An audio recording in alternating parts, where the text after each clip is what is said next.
Hello everyone, I'm Trevor Crippen, Program Quality Director for District 31 Toastmasters. On March 2nd, 2021, I ran a live webinar called FreeToastHost Easy Club Administration. FreeToastHost is a web host service specifically for Toastmasters clubs. If you'd like to learn more about FreeToastHost, you can go to toastmastersclubs.org/welcome. In this session, I spoke on the different modules that you can use within the administration settings on FreeToastHost. And I've broken up the session into multiple videos, each one focusing on a specific module. If you'd like to learn more about getting started with FreeToastHost, check out our video called Getting Started with FreeToastHost, created by Christine Lewis in 2019. I'll post a link in the description. And look at membership management tools.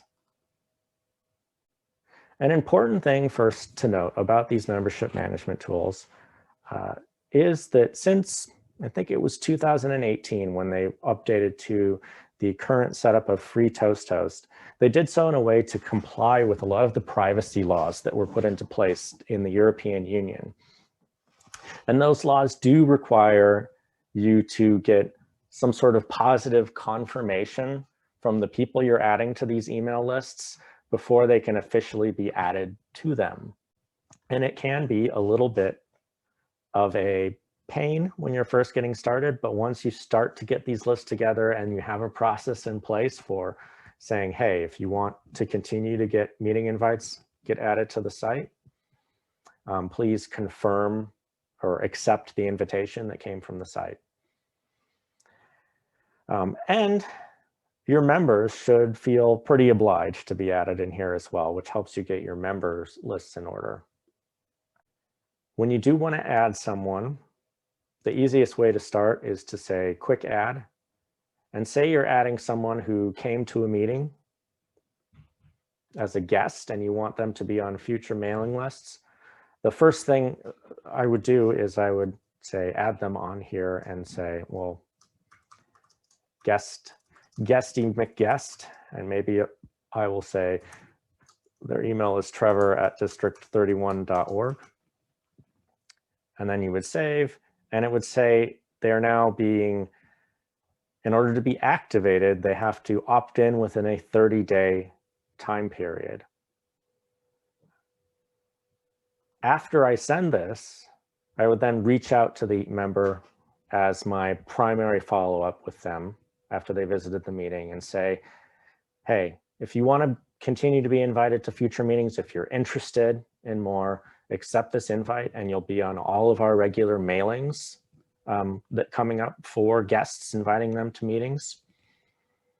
And it also makes a seamless transition if you decide to join the club. And I would tack that on in addition to, hey, it was nice to see you at the club. Here's why you might want to consider joining us as a member. And here's how you would get started on membership. If you're interested in getting started, write back, I'll send you an application. I personally will do one follow-up, just person-to-person email saying, hey, look out for this acceptance, and then rely on them to, if they're interested, they'll go and click the accept link. If they're not interested and they decline and they're not going to follow up, then they probably weren't looking to join the club anyway. Once someone is in the system, they're in it and you don't have to add them in the future.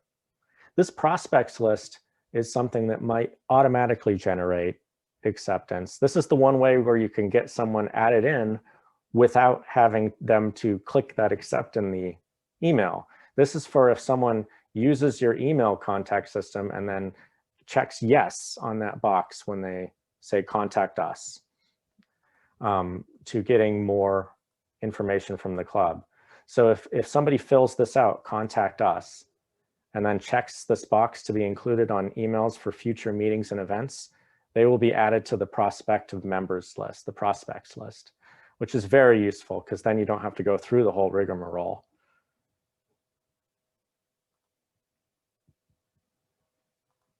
Prospects is typically a list for where you would keep people that might be interested in joining your club that have not visited one in the past. So it's for the most part going to be that list of people that have reached out to you. Once somebody does visit, you can transfer them easily between the lists. So for example, I could move Prospector Pete over to the guests list if they visit, and now they're over here on this list.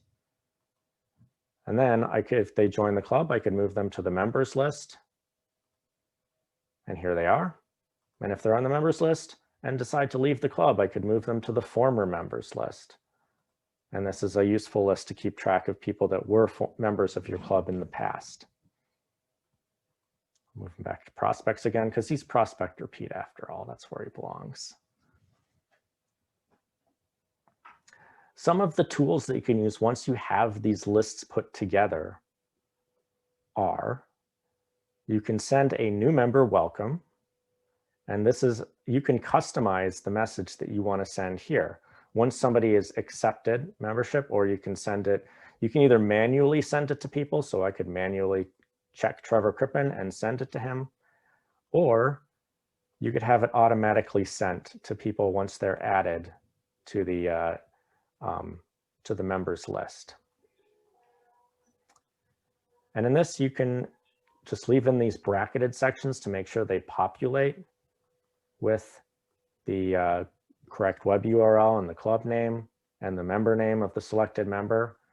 And then you can customize this text here. So for example, if you wanted to add additional text about contact our VPE for information on signing up for pathways, and then have some sort of link or email address, VPE dash club number at toastmastersclubs.org, and put that in the message. So you can customize the messages that the system sends out. Other tools that you can use here are to send basic emails to people. So in this section, you would write a basic email that would come through the system from the the toastmastersclubs.org email. And it would register as being from you, from your contact at this particular Toastmasters club, not from your personal email. And the final things you can do, of course, are delete people from the system if you want to remove them. You can run an email address checker. And there are actually membership reports where you can track members and mentors, mentors and proteges. And then there's a prospect guest member follow-up system that you can use. And I'll show you real quick what that looks like. Is the follow-up system. You can click follow-up next to a prospect, and you can write down when you last reached out to them. So say you reached out to Prospector Pete today by email, you can write that in there so that you can go back and look later on and see the last time you followed up with them, or create a report that shows the follow-up with all of the prospective members, prospects, guests, and former members, and how recently you've marked when you've reached out to them.